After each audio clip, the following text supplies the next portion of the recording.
All right. Hello and welcome to the Man Legacy Podcast. This is episode number 14. I'm your host, Coach Dennis from manoflegacy.org. Here we talk about men, women, family, sex, masculinity, and life in general. If you like the content, do me a favor, please hit the subscribe button down below. That way you're notified when podcasts and my weekly coffee and conversation are released as well. Today I have as a guest a great man and a friend, Matt Epsky. Matt, thanks for being here today. My pleasure. Yeah. And we're going to talk about today something we talked about on one of the Saturday Coffee and Conversations about how the masculine provides structure for the feminine, with women being using women as the water and men being the riverbanks. And you put pen to paper on this and drew it out. We've talked about it, how women flow and they're like water, but you put a beautiful depiction of this. And I look at it as how the riverbanks can support and love women. And tell me if you disagree, but we often discuss women are emotional creatures. They go with their feelings and what they are at the moment. They are, and much like water, they are strong, they're independent. They can take on many roles, just like water can take on many forms. And, in the coffee and conversation, it really, I think everyone, the time flew by that time, and we decided to do a podcast on it. And I found that conversation was fascinating, and I think the guys really loved it. And let me bring up, all right, let's see. That is not, there we go, share screen, the green button right in front of me. Let's bring up the screen. And there we go. Can you see that? I can see that, yeah. All right. And why don't you tell me what your thoughts were when you drew this up? Sure. So at some time, about a year and a half ago or so, I think I read a book that talked about women being a flowing river and men being the riverbanks or rocks. And I kind of processed it, but maybe didn't quite formulate an understanding of it at the time. And then with a conversation with another friend of mine, he mentioned having some desires and owning your desires. And this all kind of fell in place for me as kind of this graphic, right? Which is the rocks, when we talk about being the rock, are formed of two different things. One being your values. Like for me, I filled in the rocks of values with freedom, kindness, love, honesty, acceptance, and generosity. And those were kind of my core operating principles. And I was pretty firm and strong in those, which is a source of stability. But what was missing, is that where your boundaries would come from as well? Your boundaries from that side? Yeah, absolutely. That's where my boundaries came from. That's what I would describe as my nuts, right? My non-negotiable, unalterable terms. And I kind of figured out that. But what was missing in my life, I found out, was like my clear direction and desire, right? My vision and directions. So, what I want in a relationship, what I want out of life. And that kind of formed the two riverbanks for me, right? Having some description like, yes, we could be the rock, but what are those rocks made out of? I think was the question that I wanted to answer for myself. And that's where I came up with this. That's how it looked to me anyways. Okay. And I think what surprises most men is that women find boundaries and standards sexy. Yeah. If you think about it, men who don't have standards and don't have boundaries are not viewed very highly by women. Yeah, absolutely. I could feel, I can come up with examples of how I was washed away in the flood, right? Washed away in the river flow, and not having boundaries at all in the water, crashing over me and kind of being drowned by it, right? So that's where this kind of came up, is like, I've been testing in my mind in different scenarios and saying, when I didn't have boundaries, I was definitely in the flow of the river and not strong in who I was. And I know the men we coach, as they evolve and grow and they develop good, strong boundaries and standards, they find that attracts a higher quality woman. It's a positive thing, that's for sure. And It probably, definitely it definitely allows and attracts more women to play within the riverbanks. I will say that. yes, Yeah, yeah, a lot of fun in the water in between the riverbanks. absolutely. Why is it so important to have both sides to the riverbanks? Well, I think I can only speak from experience when I first kind of figured out and established my values, my nuts, if you will, that it felt good to me, right? I was holding my boundary and I was protecting myself, but I was a very strong kind of brick wall that was maybe not so great to be around, right?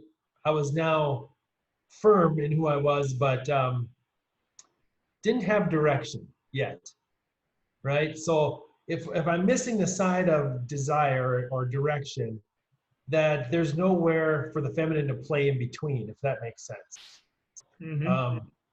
Yeah, I would describe one side being rigid, right? I was being rigid in my values instead of having a desire and inviting playfulness into it and showing, hey, with these values, here's where we can go with them.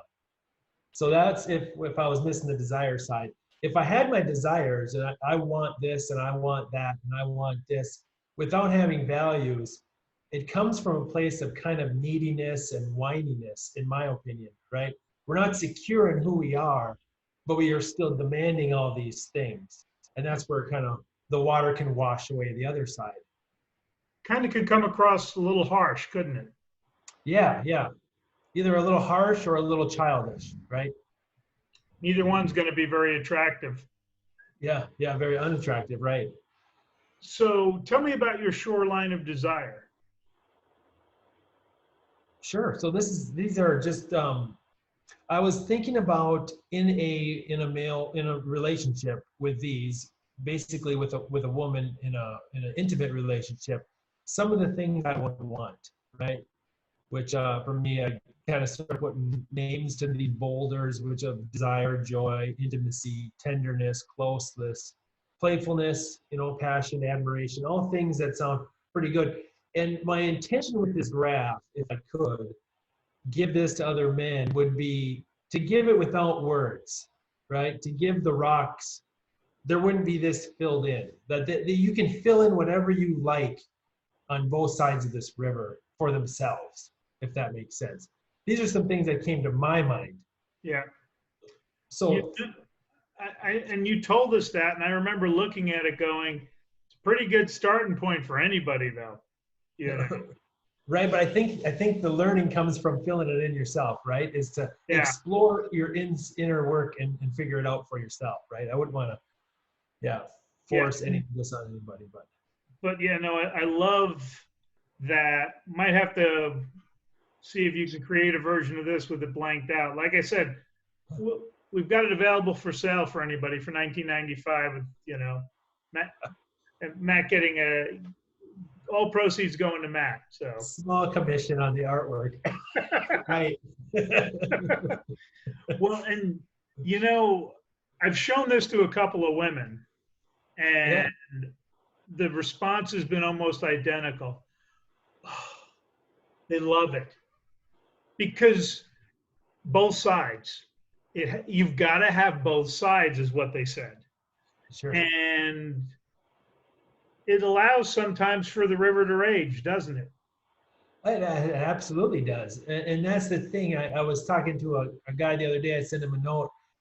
He kind of asked what he should do. I said, put your foot down on one side of your desire and one side of your values and stay strong in it. No matter what happens with the river and the emotions in between, you know what you want and you know who you are. And then that allows for you to settle yourself, I think, and ground yourself. And okay, when this is over or when this passes, when these raging waters pass or calm, I'll still be here standing right where I always am, right? And that, I think, is also probably pretty sexy to the ladies. Right? Yes. And, you know, Yeah. we're there to support them. This isn't about controlling them, is it? No, no, no. It's about being who you are, I think, and then allowing somebody else in your life, right?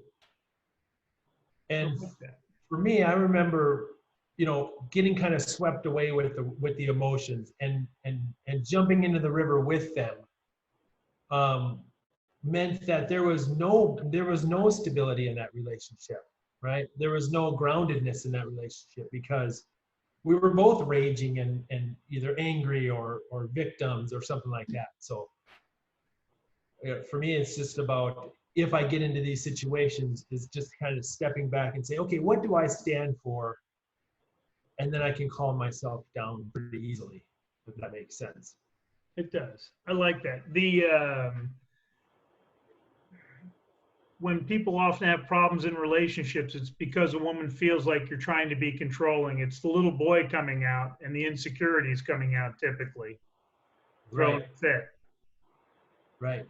Yeah. And I think with that is like when you get insecure, it's like kind of hopping into the rapids, right? Is hopping into the rapids and flowing around and trying to figure it out. But when you're saying, okay, but I'm going to live in my integrity, you can do what you want, but I'm here. I'm going to be right here.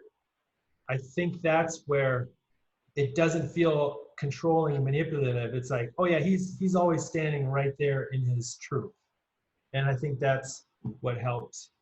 The controlling thing for me was hopping in the river and telling the river how to act and how to be and where to go, and this is going to be best for you, versus, okay, I'm going to step back, let you do your thing, and I'll still be right here, and I'm here for you, right? Yeah, and we see it when there's flooding. The riverbanks can't control a river. They can provide structure and support, but Right. when it gets out of control, there is no controlling the river. Yeah. There's no controlling the river. There's no stopping it. There's no controlling it. And then this kind of leads us to what we talked to on Saturday was the river actually erodes the riverbanks, right? It shapes them, it forms them, it polishes them, if you will. And if you can look at that feminine energy kind of breaking apart the sand between your boulders, right? Getting in the crevices and digging out the insecurities, I think is how I think about it. It And you said tests, it polish definitely, the rocks. I like yeah, that. yeah. It definitely tests the riverbanks. Let's say that. It might make the riverbanks grow sometimes. Absolutely. We had on one of the men's groups this past week, a comment was posted where the woman had been for a while a little less than pleasant. We'll just call it that. And was the raging river. And she came back and thanked her husband for being there for her and putting up with her while she was like that. That he provided the support with the riverbanks so she could rage and was still there loving her, letting her rage, because whether it's a flooding river or any storm, they always run out of energy. And there, some will call it a test or a shit test, but it's not always a test. Sometimes they're just having a bad run, and that support can do more to strengthen a relationship than almost anything else. Yeah, absolutely. Yeah. Now, what I didn't even think about Yeah. when we were first talking about this, and John from California brought it up, is he said, I think this applies to our kids and our relationships with them as well. Yeah, absolutely. Absolutely.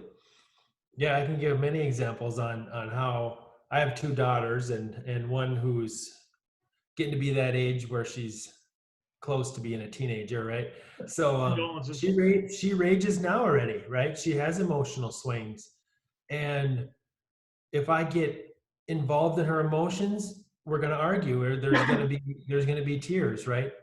But if I can be strong and safe and secure in who I am and where we're going, which is I want this kid to feel loved and be accepted, and all those things on the desire side for her too. It's just so much easier when I can lead her to where we're going, right? Like I want you to be confident in yourself. And it's really easy to just ground yourself in what you're looking for versus jumping in the water with her. Yeah, and you I know, noticed. you triggered a memory with my daughter. She would rage, and sometimes I wouldn't respond overly well. I've been there, Dennis. Yeah, and I realized once I stopped, it's like a lot of things. I knew it wasn't personal, and I knew it really wasn't about me. And when I stopped getting frustrated or angry or annoyed with her taking it out on me, and honestly, until just now, I never even thought about it. It's the same exact thing. I'm looking at the riverbank. As soon as I just held space for her to rage, to vent, one, it ended quicker. Two, it strengthened our relationship. And she comes to me when she needs to talk about stuff now, and she's in her 20s. It's not, I'm the one who she brings things to. Yeah, absolutely. And there were times, she almost had the door taken off her room. You can't slam a door too often. That ain't gonna work. Yeah, I've thrown that threat down before as well. Yeah. I Yeah. was actually talking to my brother one time that he was like, yeah, I get angry with his son, right? When his son is acting up or using smart mouth and yeah, he kind of has a short trigger, right? And I talked to him about it one time. I said, well, his attitude is his to deal with, but your short trigger, your temper is yours. And we talked a little bit about, well, what does it mean when he's wild and stuff. And basically I told him, I said, when you get angry, you're thinking that you're not a good father, right? It comes back to that insecurity thing. It's that button was pushed and now your rocks are crumbling, right? But it's time to kind of refocus and say, well, wait, who am I and what's my outcome here? And it can relax you and ground you, which then allows the emotions to settle, right? Yeah. And it really does come back to that internal focus, doesn't it? Like when my daughter gets mad at me, I know I'm getting frustrated because it's like I want to help her so bad and I don't feel I'm capable, and that's when my temper rises, Yep. But if I don't make it about me, then we can settle it really, we can quickly settle it. Well, and whether it's kids or the women in our lives, it really isn't about us most of the time. Sometimes we trigger some things and it is about us, but the majority, with most people, it isn't. It's the other things that are eating them up inside or frustrating them. And we're either at the wrong place at the wrong time or possibly the right place at the right time so we can be there for them. Oh yeah, I love that. I love that perspective. What if we're always in the right place at the right time, whether somebody is angry with you or not? That's the exact place we need to be, right? Well, and For support, yeah, for our own personal growth, all that. and when you look at all of the shoreline of desire, hang on. No problem. I guess I have to click on what I want to share. Let's try that. There we go. When you've got closeness, tenderness, intimacy, it allows you to have vulnerability. Yeah, absolutely. And you can have deeper conversations when you can be an open and vulnerable because there is the trust, because of the security created by both sides of the riverbank. Yeah. You brought up a. I think we don't think about, like I said, the vulnerable conversations and the willingness, because you have to have the trust to have those vulnerable conversations. And I think kids, even more so than wives, sometimes feel a lot of insecurity and a lot of frustration. And if they don't trust you, they can't open up and be vulnerable with you. Right. Right on. You You know? mentioned a key word there I wanted to bring up. Remember, you said the word deeper. And I don't remember who said it, but on our Saturday morning conversations, remember he said, a guy mentioned when we showed this picture that, oh, you can have deeper relationships with people when your values get stronger and bigger and deeper. When your riverbanks gets, taller, basically, that relationship or that river can run deeper. And if we're after these, deep connected relationship, it's being secure in who you are, right? Being secure in your acceptance of others and the practicing continuing acceptance and getting that rock bigger and stronger allows for deeper relationships. Wouldn't you say? I thought that was a good point the guy made when we were chatting that Saturday. Yes, you can almost argue when you grow both sides of the riverbank, which allows the river to flow deeper. Yeah. I can tell you right now that when you have that happening in a relationship, the conversations can be amazing and can go so deep, and it is incredibly comfortable. Yeah. That's something I wouldn't have said 15 years ago, 10 years ago. I can have these deep conversations with a lot of vulnerability on both sides, and it doesn't phase me at all. I don't know that I was capable 15 years ago, to be truthful. Would you say you did some work on your riverbanks in 15 years? A lot of work. Maybe the last 7 to 10. There's Right. a dummy phase in there where I probably didn't do enough work. You had your desire wall really high, right? Yes, I did. I worked on that one a little too much, maybe early on. Hey, But I've gotten the values one taken care of now, and that makes a world of difference. it really does when you look at it that way, doesn't it? Yes. Yeah. Yeah. And again, I kind of look at the picture and I think, it's part of our responsibilities as the masculine in the relationship to support the feminine. Not that they can't do things on their own. I'm not saying that. I'm just saying that we're wired different. And that is part of the gift we have, is to be there to love and support them when they are raging, when they are struggling, because life Yeah. is a challenge. Yeah, absolutely. I think the graphic isn't about the river, right? It's not. It's not saying they can't do it, right? They have their own graphic, right? But Yeah. why wouldn't you want to be secure in your values and your desires, right? Why wouldn't those be two pretty strong pillars that you work on in your life? And then anybody can play in the middle of that, right? It could be wives, girlfriends, children, could be other men, right, who are having an emotional time and they need support. It's about just being secure in who you are and being those riverbanks. And when you have that security, you're right. You can be there and be the solid riverbanks for anybody that needs it. Right on. Yeah. All right. Do you have anything else pops into your head? I don't. No, thank you for letting me come and discuss it with you. I know that's always a pleasure for me to talk with you, Dennis. Hey, thank you for sharing, Matt. It has been, like I said, it was a huge hit with the guys. Every woman I've shown it to has just absolutely gone, oh, they've loved it.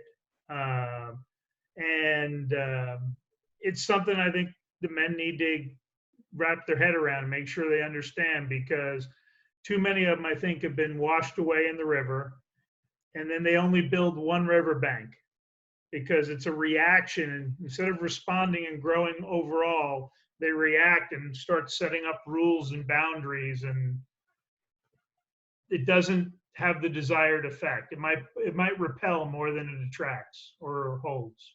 Yeah, I like that. I like what you said there about rules. These are rules for sure. Your values might be rules, but they're only for you, right? They're only for the individual making them. They're not for anybody else. And Excellent point. Excellent point.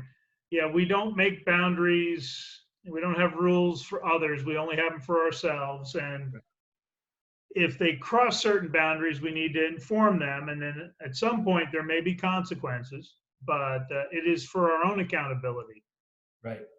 I talked with a man actually this morning. We were talking about the nuts and the boundaries, and I said, hey, this is about how you conduct yourself, whether somebody's watching or not.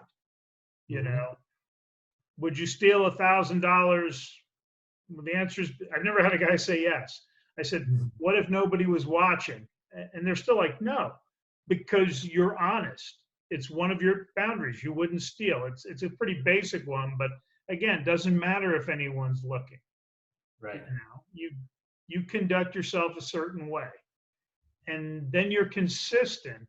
And when you're consistent, it allows others to be vulnerable, to get close, to have deeper conversations, because they know where you're going to be and how you're going to be. You're solid. You're a rock, right? Yeah. That's what attracts them. Yes. All right. Matt, I want to thank you again. It's been fun.